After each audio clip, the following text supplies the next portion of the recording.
Today's conversation is going to be a great one. All right. So lean in, and I won't be before you long, but we're answering a big question today, because the truth is in most cases, we are focused in some way, shape, or form on gaining buy-in, managing stakeholders, or just trying to gain influence, whether that be within our organization or through our marketing or our PR, or just building genuine relationships with people within our circle of influence and beyond. And so that said, as a leader, my mentor, John Maxwell, said it best. Leadership is influence, nothing more and nothing less. And so this big question we have to ask ourselves is, how do we go about actually gaining buy-in, influencing people, and managing stakeholders, whether they are clients or whether they're within the infrastructure of our own organization, okay? And this is what led to a concept. We're known for our isms in Marq Neasman, but it led to a concept known as focus on the facts. Focus on the facts. And that's actually what we're going to be talking about today. This proven formula, again, to help you gain buy-in, whether it be your circle of influence or a complete stranger, whether it's stakeholders within your organization or within a client's organization, and the ability to influence anyone. Okay, we're going to talk about that today, and we have some real live opposing considerations. All right, opposing forces is what we call them. All right, and so these unseen opposing forces that we're going to be addressing, I went ahead and listed them out. You don't even need to wait around. Okay, this is going to be extremely transparent. All right, and so these are real issues that either one, you have been a part of thinking, or either one, you've actually thought these thoughts, or you've been subject to someone else thinking these thoughts about you. And the first one, and honestly, this list could go on. We could spend easily an hour or so listing all of the opposing forces that have to go into you actually obtaining buy-in or influencing anyone. But these are 5 that are absolutely critical for us to address. Okay.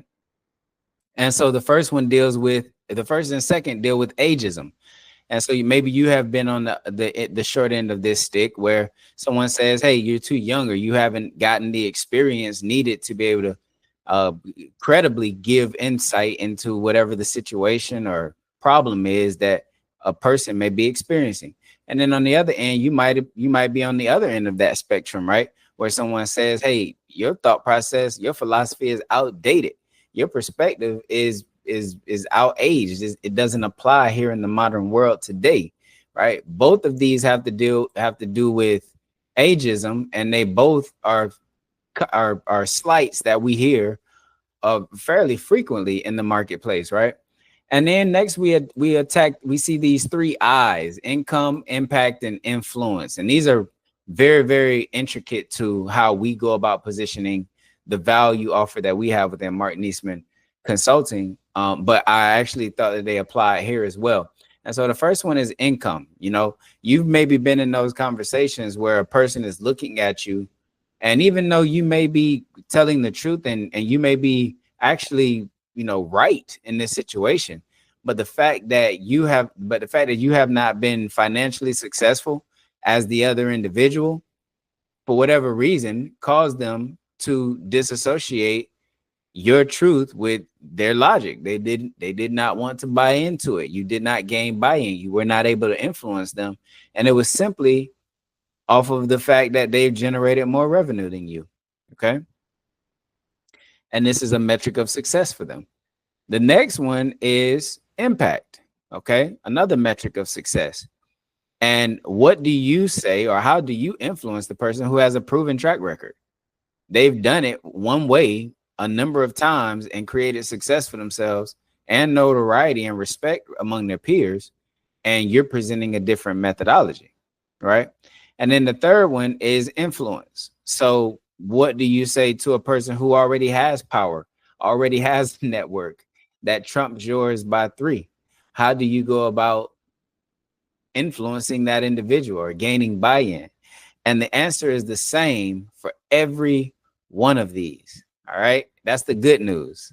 That's the good news. And it's obviously what has allowed us, our firm, as consultants, even our firm as accountants, to be successful. Okay. And so now this is how we go about closing the gap, because those 5 listed items, while they're not all of them, they're pretty heavy hitters all by themselves. I'm sure you'd agree.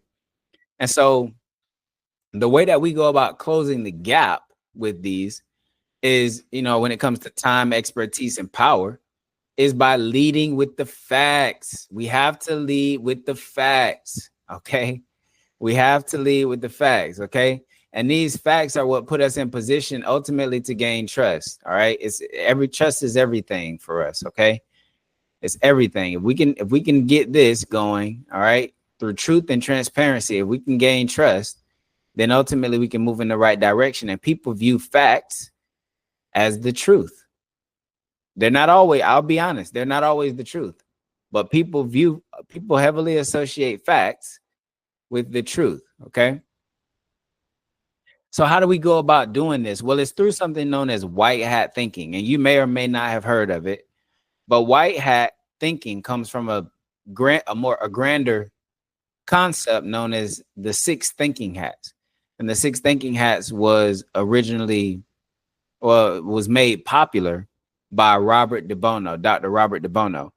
And so the white hat of these 6 thinking hats, the white hat actually represents the thought and rationale of ideas behind numbers and data. Okay. So that's considered white hat. And this is actually what we want you to begin to apply, right? You may naturally be a creative person, but when it comes to influencing executives and high-level people, you have to be able to use the white hat framework, or you have to be able to this function in your brain that allows you to be analytical and express story through information, okay, through data. And so step 2 is a solution-oriented strategy, right? A problem-solving strategy that now you can present. This is where you get the opportunity to present, but it's based on, and never ever before, getting the data, getting the insights. That's going to be the key to giving you leverage in any conversation, okay? And then the third is obviously a structured analysis. And this analysis is really the communication component, which is essential to you being a high performer. We talk about communication all the time. And in mastering this concept that we're going to present to you, is going to give you the ability to speak to anyone in any room. And this much we can guarantee. All right. And even further, it's nothing that you probably haven't done before. I can promise you that too. All right. So, and that looks like a structured analysis. And so the concept that we leverage here is called MECE. And so we say all the time, we say, feel free to be messy. This is probably the only time that I'll give you that advice. Okay. And that's because messy is not MESSY, right? It has nothing to do with things being dysfunctional or out of order. In fact, it's the opposite.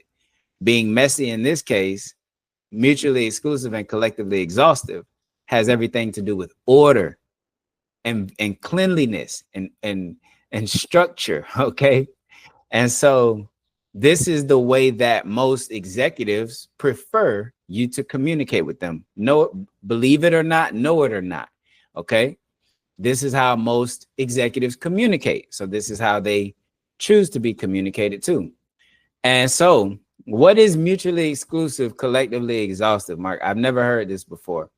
Well, you can give credit to McKinsey, the actual founder of McKinsey Consulting, which is a world-renowned management consulting firm. And essentially, they came up with this concept, mutually exclusive, which ultimately, if you're expressing an idea and you want to come with different objectives that support that idea, you don't want to go with any, they need to be mutually exclusive. So they should not overlap and they should be distinct all by themselves.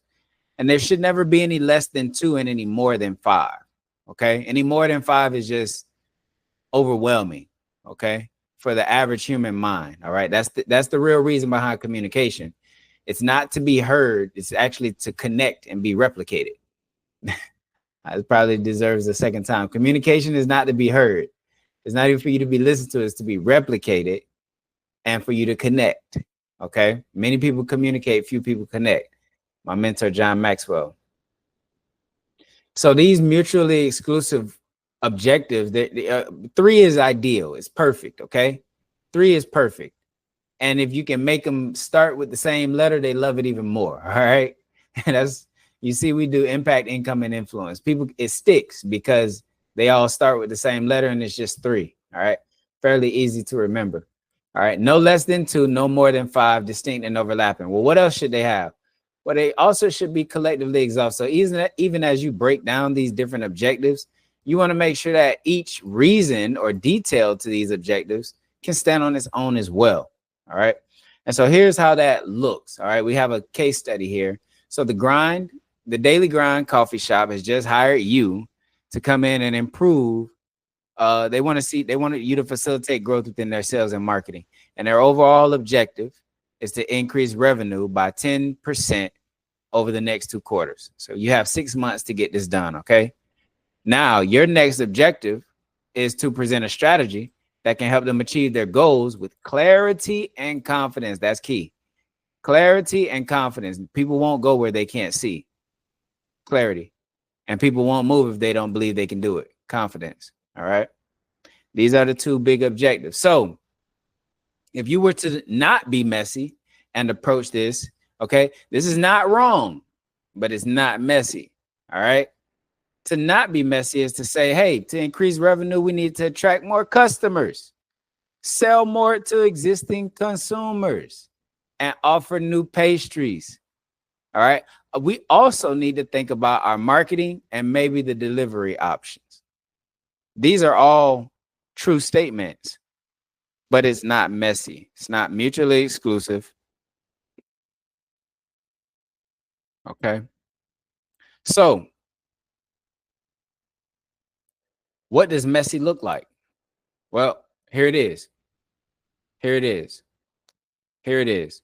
All right. So the first thing to being mutually exclusive and collectively exhaustive in this case is it says here, well, let's increase the number of customers. So obviously this is distinctive because it has to do with attracting new clients or new customers into the organization. Okay. So that's the key factor here is new customers, people who have not been there before.